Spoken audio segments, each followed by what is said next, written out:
very cold welcome from freezing Berlin. This week was pretty cold in Germany, but nevertheless, we have another Airline Crewing Enigma guest speaker talk. Another Dutch, and the Dutch are somehow ruling not only Formula One, but they are very, very clever in the aviation industry. And I'm very much honored that I could win Victor Goumans from Transavia to talk a little bit more what they are doing in Amsterdam. And so I'm always believe that airlines can learn from Formula One, and that's why the question is what airlines can learn from Formula One. Is it the mindset? And especially the Dutch are ruling Formula One. That's why I have suggested Victor to consider this as part of the presentation. Stage is yours, and I expect that we can ask you questions on the fly, or you want to keep them at the end. I'm fine with doing it on the fly. Good. But, okay, sure. I will help you. If people raise their hand, then I will call them in. I'm sure we will have some time at the end. Good. Stage is yours. All right. Let me see if I can get it.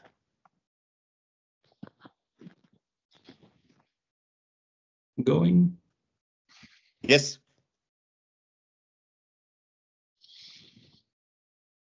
It's visible, Daniel? Yes, it is. Perfect. Thanks for joining. Quick introduction of myself. I'm Victor Goumans. I'm product owner for team operational steering within Transavia. We're situated in the passenger and operations domain. And the main focus of my team are the applications and processes within the operations control center, specifically to the aircraft schedule or fleet schedule and dispatch. The crewing part is more of or crew control, who is within our OCC, is within a different team and scope. But we had this already covered from Wolfert, so he is also present. Yeah, I know. He unfortunately couldn't join today, but I can see him on a regular basis. Transavia Netherlands, low-cost carrier located in the Netherlands, and of course as well in France with our sister company Transavia France. Within the Netherlands, I see the typo, but it shouldn't be 900,000. I missed the zero. It should be 9 million. Just adjusted the slide since Corona. We did increase our passenger numbers. We have over 50,000 flights on a yearly basis. We have 3 crew bases, one in Amsterdam, one in Rotterdam, and Eindhoven. Amsterdam being, of course, our biggest and also our maintenance base. We also operate flights from Brussels. I think we currently have 2 or 3 aircraft there stationed, but it's not a crew base. So our crew that are operating from Brussels are rotated in from our 3 home bases. I was just reading that Transavia is contemplating to move away from Amsterdam because there's this curfew and so on. So where would you then move if you're not in Amsterdam anymore? That's a good question for the strategists in the future. And I haven't heard any talks of those plans coming out of the closet. We of course we have the slot issue at Amsterdam, but currently within the last lawsuits were won by the airlines. So the minister cannot reduce the amount of slots without a balanced approach, which means he needs to go to Brussels. So for now, we're safe, but it doesn't mean we will be safe in the future with the amount of slots that we have. That's still, there's still quite a public discussion going on there. Currently, we're operating 44 Boeings with just a few 700s. Those will be the first ones to be phased out, as within the next 7 to 8 years, we are completely transitioning to A320, A321. And our third Airbus has come in, I think it was last week, Friday. which we've been operating since, what was it, this January? I think the first ones came in December. I remember John O'Leary giving an interview that he said he is the only low-cost operator of Boeing aircraft in Europe, and he doesn't need to compete against anybody for pilots. Now I'm seeing that you also have Boeing. And delivery waiting times. But what is the main reason to fade away from Boeing and going for Airbus? Well, we were looking at fleet renewal. So the contenders were the Max and the Neo, and in the end, the group choice was made for Neo. I don't know all the ins out, but in the end, it's noise reduction, fuel efficiency, and such. And the Airbus was the winner at that time. So. And it's a new aircraft. The other is just They're already coming. We will get 6 in total this year. They're produced in Hamburg, so just a short flight to Amsterdam. But why are we here is, of course, why did we want to change our movement control system? Well, for one, we see a huge complexity which is growing within the day of operations. For Transavia specifically, that's of course our mixed fleet that is coming in. Now just 3 aircraft, 6 by summer, but of course that will be growing the next few years. With all its complexities in the operation, especially with the different amount of seating that the aircraft hold. This 800 has 189 seats. With the Airbus, I think we're at 221 off the top of my head. Well, why else did we need to change the system that we were using? We were using Sabre movement control at the time. We see the airport slots increase, which we have to monitor. With Amsterdam, I think being one of the most complex in slot management at this moment. We wanted more data integration possibilities for a new system, and also the ability to extract more information to create more feedback loops in the integral airline planning. So giving back the feedback from the day of operations back to the short and long-term planners to create a more stable schedule for our day of ops. We wanted to increase the ability to have more and faster information sharing and decision making in disruption management. We see more and more restrictions on airports and crew rising. And the last driver, of course, was for us the life cycle management. Initially, the Sabre movement control was running out of support by summer of 23. And we'd been using it since April 2024, which was exactly the month that I joined our OCC as a movement controller and dispatcher. And 4 years later, made the switch to product owner for the team for the OCC. Our OCC transitioning over time, the way we see it, well, we're coming from a situation with a lot of technical debt, using many systems for the OCC to gather its information, searching for information to be able to manage the disruption management of the schedule. And a lot of it's based and done on all the knowledge, the extensive knowledge that people have built up over the years. We have some people who've been working there for a long time, have a vast amount of knowledge on the day of ops. But with the systems that we have, it was still, waiting or seeing something happen and then reacting to it. And we want to change that to a more proactive, where we are being fed with more information at the right time, real time, so that we can more proactively take decisions in the disruption management and therefore also be better able to communicate to the passengers on what is happening or going to happen, instead of it has already happened and in hindsight or too late you communicate to the passengers. So give the passengers a better feeling that you're fully in control.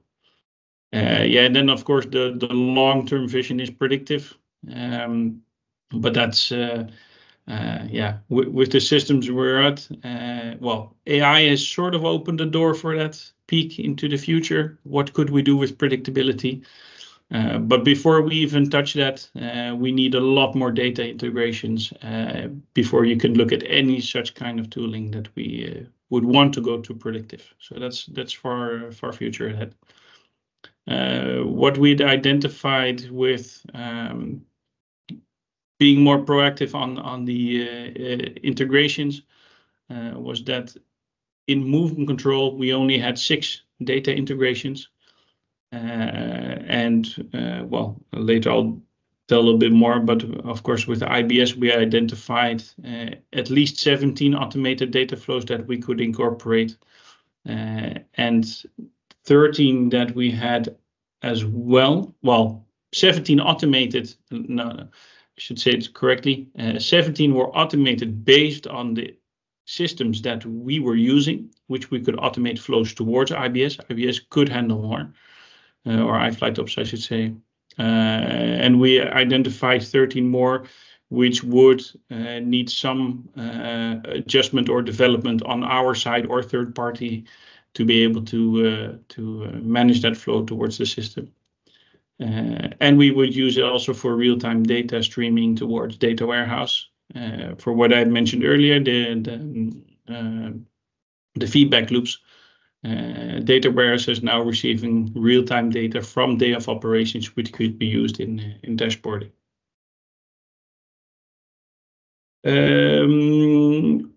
We were also looking for a system that we could, more or less plug and play. So movement control out, new system in, just like an aircraft engine. If you have a bird strike and you need to replace it, it seems simple, plug and play. Of course, it's not. An engine is complex, but so are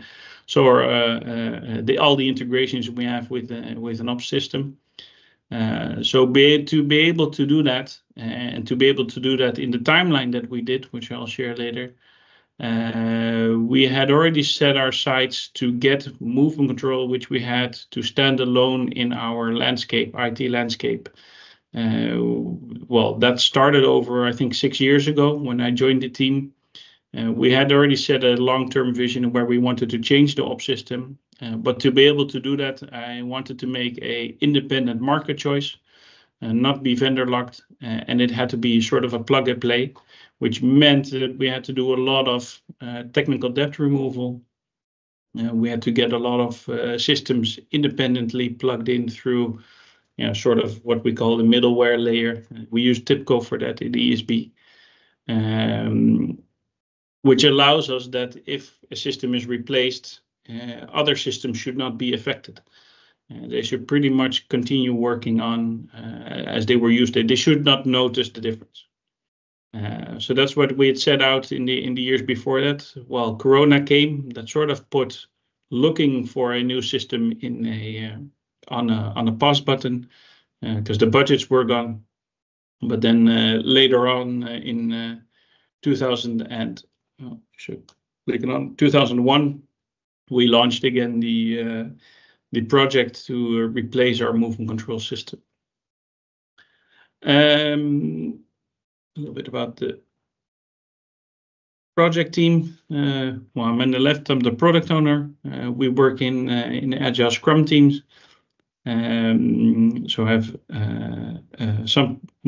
in pink the development team itself, and then as a support role or as a trying to make the work realize, we have the Scrum Master. We had our architect and the IT lead and the Agile coach.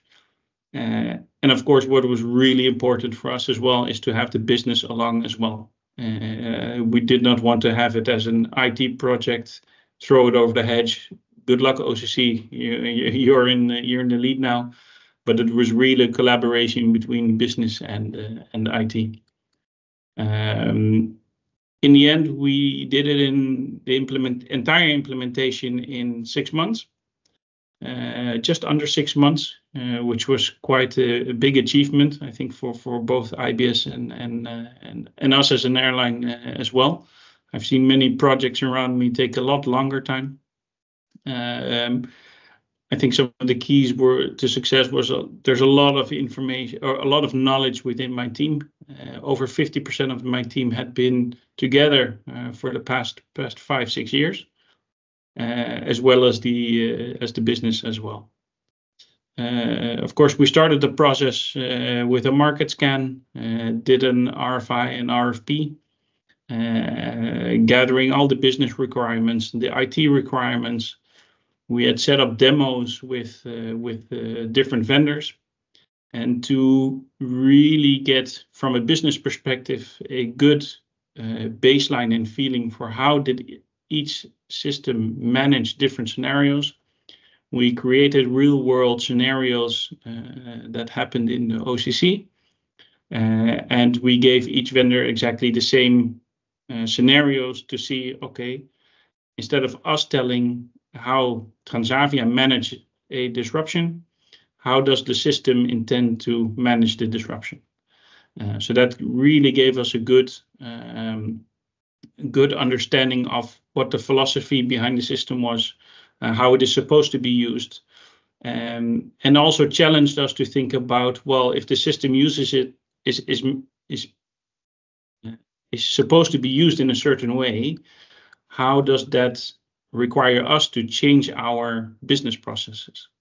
So this is an interesting point. So you had not the intention to replicate exactly in the new system the status quo of processes and procedures as is. So you were open-minded. That's why the mindset is part of the theme here in this session. You were open-minded to also accept the methodology and the concept of a new system and change to new processes then.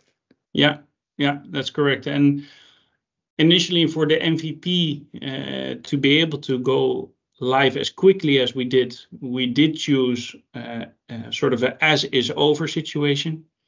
So the OCC users would still be using the Gantt chart to find out where the disruptions are. But with iFlight Ops, the philosophy or the idea behind it is that you move away from searching in the Gantt chart for a disruption, and that you use the situational awareness window in combination with alerting to advise you where the disruption is going or could occur, and to use that as your source for disruption management. Have you done a certain analysis then of the earlier processes compared to the new process that let's say you had a process which was taking a minute for something and now it is shorter or it is longer? So what we saw was that with the new system we sort of had a dot on the horizon where we wanted to go to, and we saw with iFlight Ops that this could be done. We did not make an analysis. Well, we really looked at the data integration capabilities. So making sure that from all the systems OCC was using, that for 80-90% we could integrate and create alerting based on the data coming in, which would remove the need for using the 4 screens. They still have the 4 screens, but they don't have multiple applications opened up behind it, and they don't have to keep searching the multiple applications to look for data that could disrupt the flight schedule. But I will touch a little bit more on a use case we actually had recently and what we are going live with soon.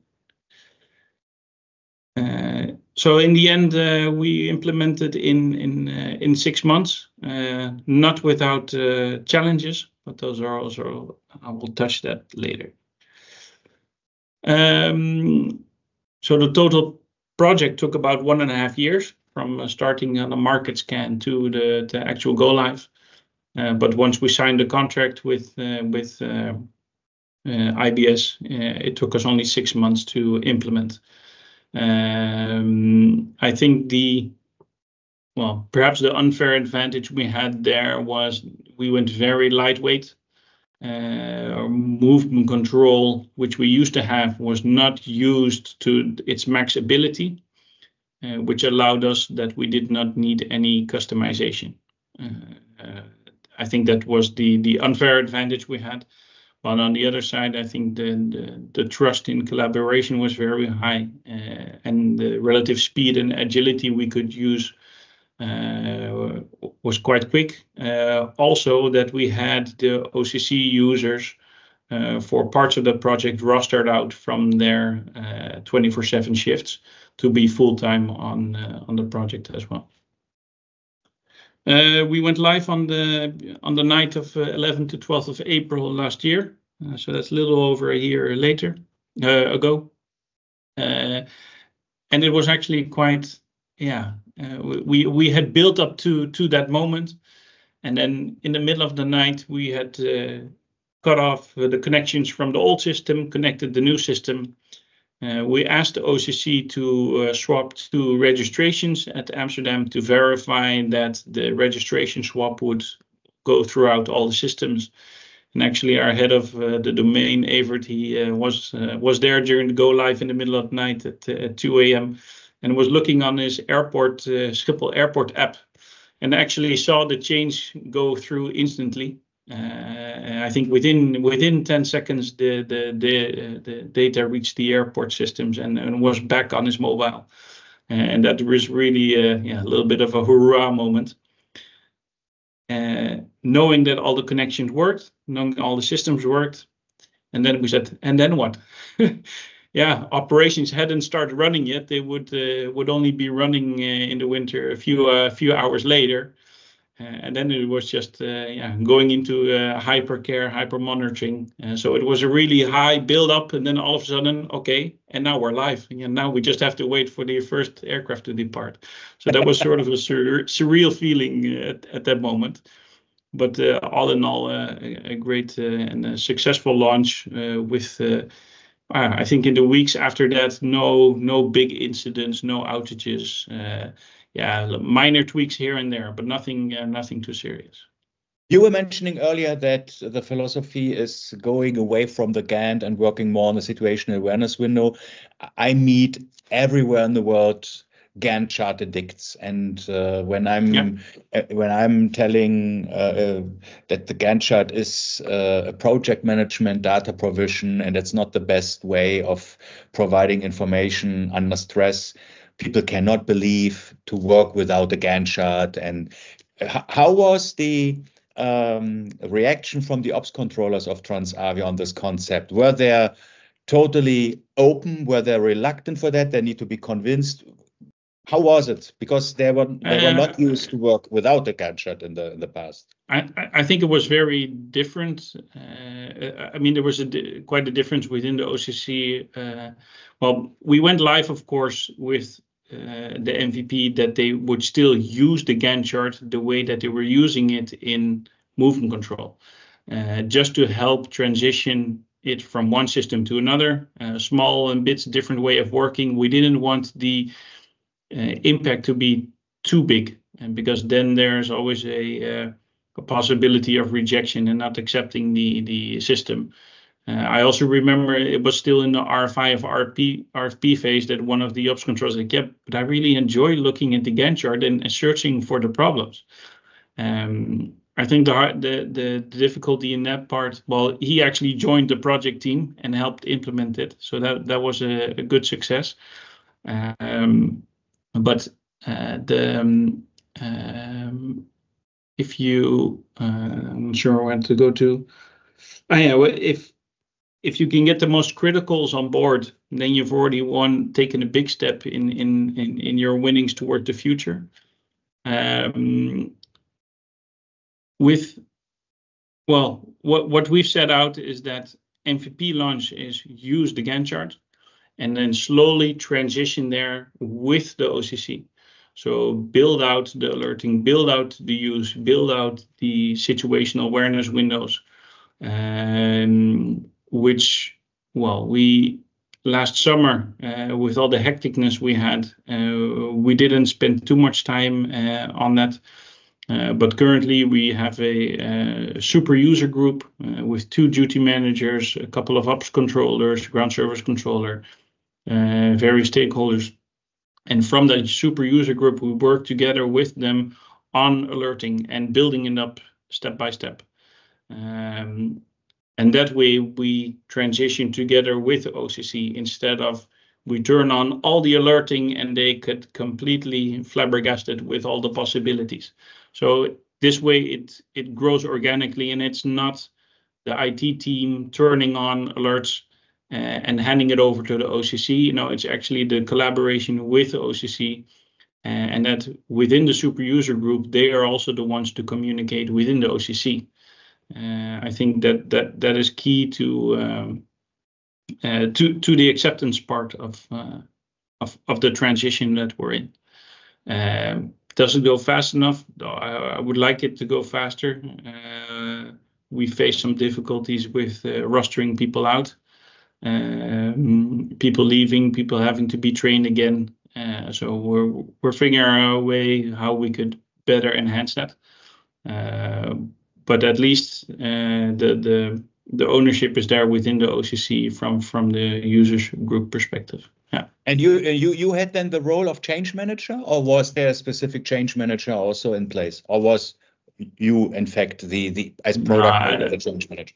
We didn't have a specific change manager in that sense. I think in the end it's just the collaboration between all parties to make the transition happen. Yeah. Little sneak peek of how, well, not sneak peek, but where we went from the gray and blue. So the top window was what we used to have, Sabre movement control. We transitioned to iFlight Ops. I have to update the picture because we have a lot more colors these days, indicating the various states of flight stages. And on the right side, the bottom right, is the situational awareness window, which we are building out more and more. Alerts on certain slots, alerts on certain turnaround times that are too short or that could have a certain impact. So what are some of the key success factors to our implementation for doing it within 6 months? Well, as I mentioned, getting the system to stand alone, the previous system in the landscape, for which we had to dismantle direct integrations, maximize the use of the ESB, choosing the vanilla choice, so taking a off-the-shelf product, no customization, and that's the focus we're currently in, is exploiting all the features of the system before we go into any customization requests in that sense. And what I mentioned a little bit, the unfair advantage, of course, is movement control was not utilized to its max potential in the past, which made it a bit more easy to transition in the MVP go live. The collaboration internal and within the vendor. Internal, of course, having the business alongside with the product teams, but also the other product teams that we needed to collaborate with on the integration level. And of course, the relationship we built up, I think especially after the RFP, when our first choice was IBS, we did initially a proof of concept to prove that we could establish a connection and certain integrations. I think in that part we already built up quite a relationship with a high sense of trust and respect, and that continued throughout the entire implementation. Multidisciplinary teams, especially with my team of steering, many different roles working together. And of course, the user acceptance, which is really important to be part of the project, part of the testing, in the end to accept the product to be able to go live. How you make now? How you make sure that from now on, because you said you were not maximizing movement control, how are you making sure you're maximizing iFlight Ops, that you're really understanding all the capabilities and functionalities and configuration options in the system? Well, I think on the one side, having the OCC super user group in place, having a dedicated Teams channel with that team, together with 2 application consultants who've become real specialists in iFlight Ops, having them work together and picking up, especially on the alerting part. On the one side, how can we create more and more alerting within the OCC to be able to utilize that? On the other side, on my own roadmap, together with my team, but also other teams from which we need data from their applications, build a roadmap to be able to get those integrations into place, and to prioritize that over other work, to define what the value is. For example, to have an integration with our maintenance system or with weather. But I can show you a little bit on that in a bit. What are our main lessons learned from the project? Well, creating a single source of truth. What we had was we had a service that provided in the past data to other systems, but because of the legacy that we had with Sabre, that was the source of truth for flight data was actually our crew system, because movement control in itself did not have a API. Well, with iFlight, we can create a single source of truth by using the AIDX messages, the Aircraft Information Data Exchange messages, which, if anything, any attribute changes to a flight, if a movement comes in, if the flight is delayed, doesn't matter what data point is changed to a flight, this message comes out. And that for us is really,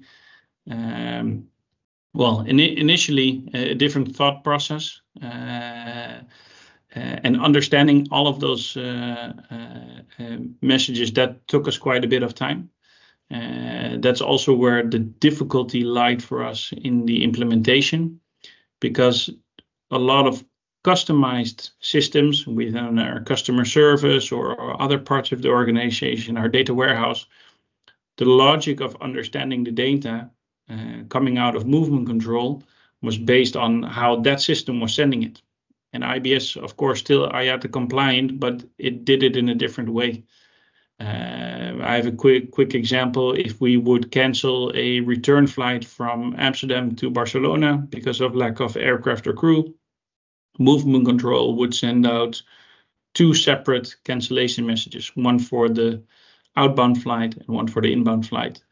With iFlight, if you cancel both legs at the same time, one message will pop out containing both legs.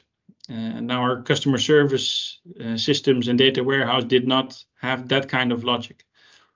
So those are the things that took us quite a bit of time to change the customization in logic in other systems. So a lot of dedication was put to share the logic that we understood from how iFlight worked. And also to get the right priority within those teams to be able to manage that within a certain time. And I think that's for us where, I think a bit of the most of the difficulty lied with the implementation. So what's for us next? Of course, we're expanding on the alerting. We can already alert to the data that we have in the system, but we want more. We want to have maintenance data. Well, just recently, our trucks system has gone to the cloud, which now allows for API data to flow out. So probably in the next few quarters, we will explore that. How can we get more maintenance data, which is needed in the day of ops? For example, certain defects that we need to know that would not allow us to go to a certain airport. If their air conditioning is broken on one of the engines, we cannot fly to Innsbruck in certain conditions. Well, all those ifs and thens we can configure in iFlight to prevent, when creating scenarios during disruption, prevent the OCC from sending the wrong aircraft to the wrong destination, and really focus on what's possible. The weather integration, well, we've actually gone live, I think it's last week, with the latest version of iFlight, where we incorporated as well the weather integration from our flight planning system, Lido. So the same weather information that we use to make our flight plans, the same weather information that the crew has on their iPads, we use as well for iFlight Ops. And actually a week before go live, we had a really neat case where a flight was dispatched from Amsterdam to Alicante. And before the flight, and even in the night, the weather at Alicante and the forecast looked like pretty good. I mean, it's quite a sunny part of Spain. And then all of a sudden, OCC had gotten a diversion message. And they couldn't land at Alicante because of fog. Well, which of course can happen or quickly develop in certain conditions. We actually noticed that based on the data coming from Lido, had already implemented this, then halfway through the flight, the OCC would have already been alerted that the threshold for landing at Alicante would have been breached, an alert would have been generated.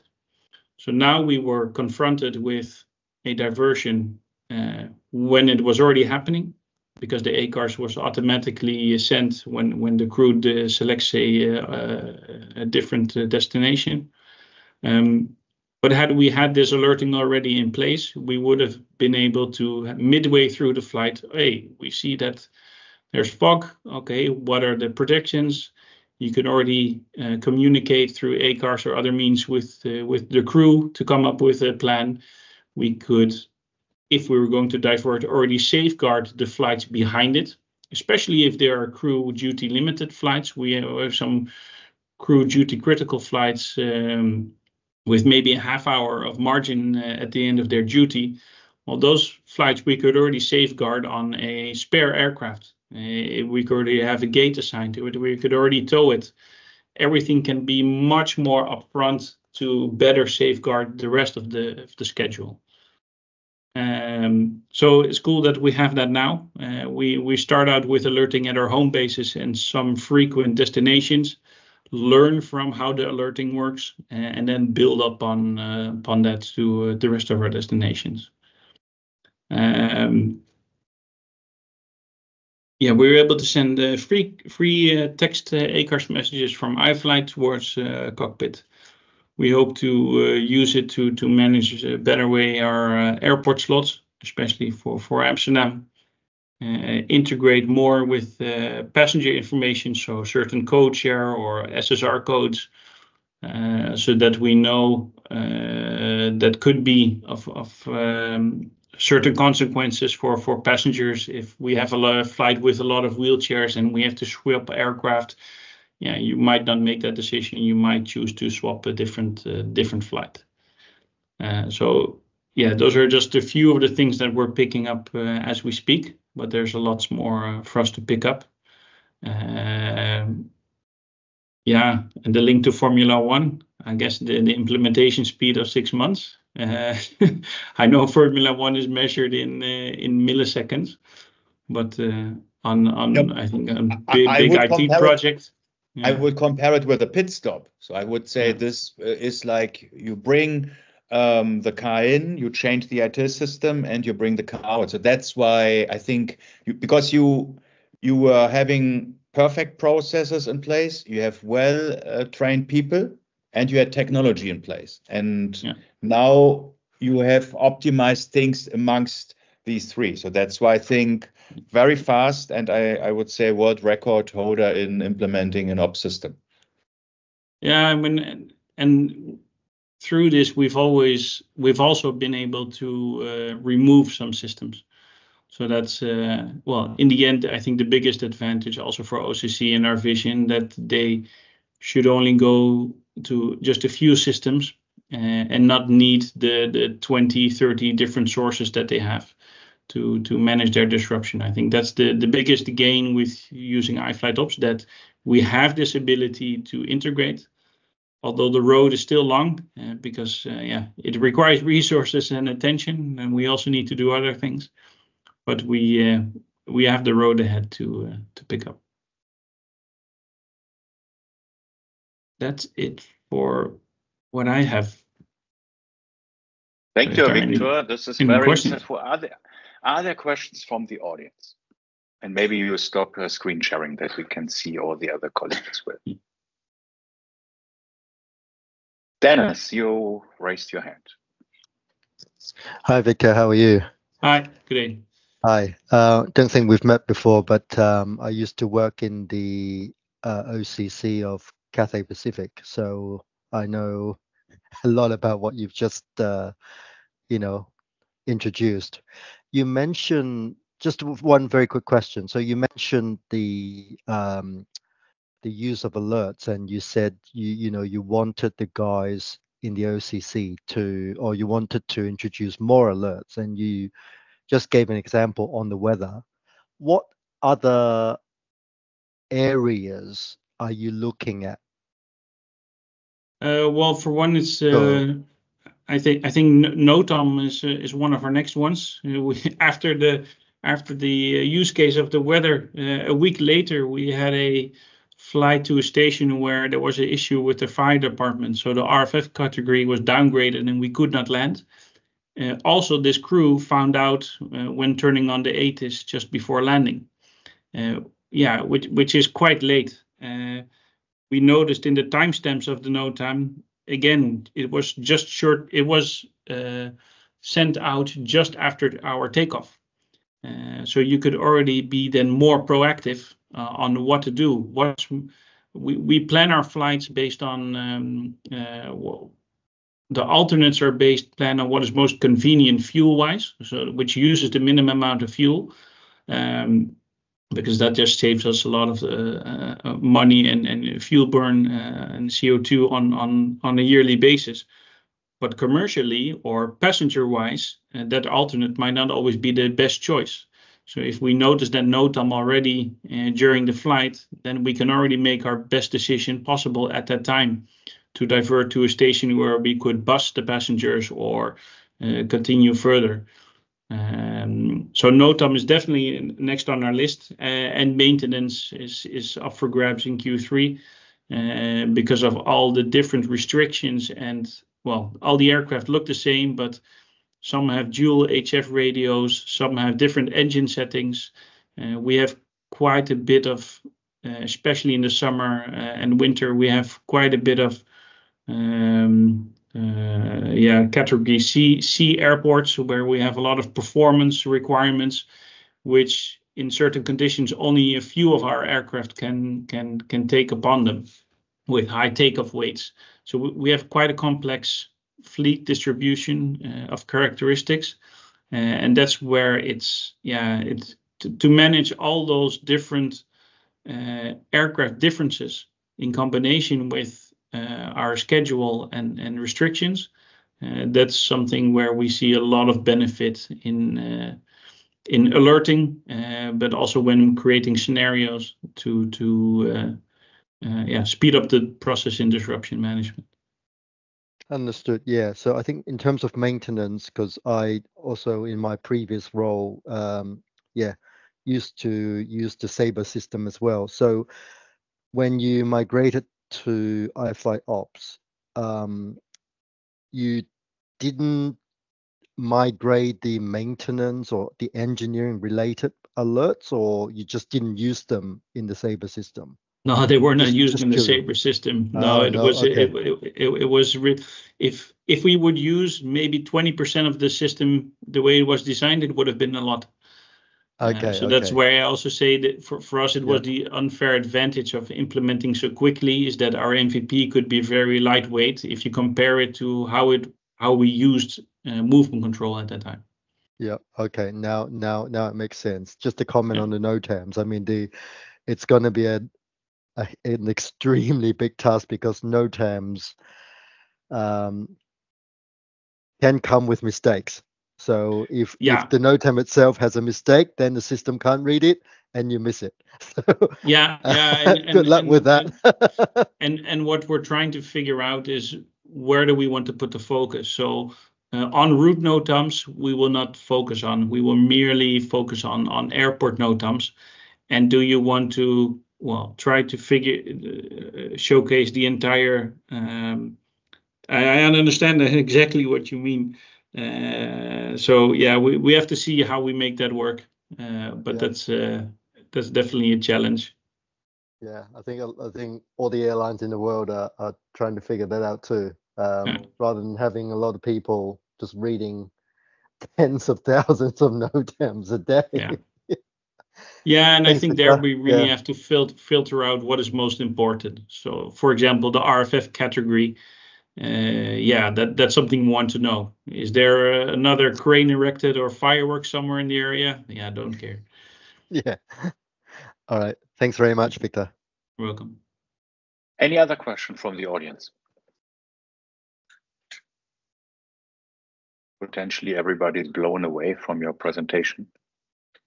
Well, always feel free to reach out if you have any questions or you want to see how we use it. And always more than welcome to reach out.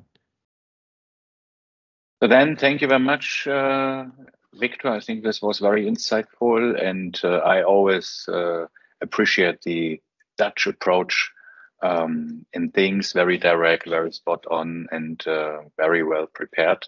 Looking ahead in the upcoming presentations we have, so next month we will not have a virtual session because the Agiforce is ahead, and we have a panel discussion with also including Enigma community members in Italy during the Agiforce crew. And then the month later in June, we have a presentation from Phil Jackson from Commutair. So another US airline presentation. And if you want to attend this presentation, please kindly do the needful and make your booking. And if you have a colleague who is smart, positive, upbeat, enthusiastic, who shall join the Airline Crewing Enigma community, please spread the word and let him or her join, because we want to widen the network and the industry's best practice sharing. Thank you again, Victor, for this insightful presentation. And to everybody else, please stay healthy and safe. Thank you very much. Bye-bye. All right.